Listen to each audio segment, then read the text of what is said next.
The Love Witch is a homage to 60s and 70s sort of fantasy, dark fantasy, witchcraft movies. It's very weird. It's definitely an odd film. I wanted to just check this one out because I heard interesting things. This one is about Elaine. She's a witch. She kills men after putting them under a love spell. However, usually the love spell sort of makes them act out in a weird way, causing them death, and then she can't be with them, so she buries the body and moves on to the next. So this is kind of like a weird little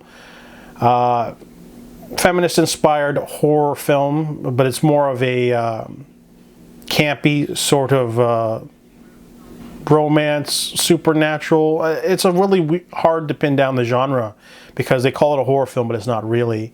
Anyways, Elaine moves into this new place and she makes some new friends, finds a new romance at the park and gets rid of him. However, he is a teacher or a professor and a lot of people are looking for him. So there's a police detective that she falls in love with, and they basically have a conflict. The movie is okay. It's a little bit on the long side.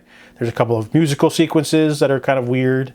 We get some world building. There's lots of interesting world building with the witches and how they do things, and they sort of exist in this world and do spells, and the town doesn't like them, but they can't really do anything about it. And you know, there's some steamy sequences that are in line with the 70s sort of film, seduction scenes and sex stuff. So the acting's okay. It's kind of stiff on purpose, like a 70s film.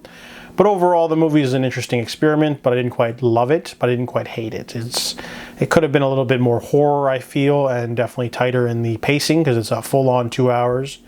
But it's an interesting sort of recreation of a sort of past, you know, era with a new twist of modern stuff. So I give The Love Witch a 6 out of 10.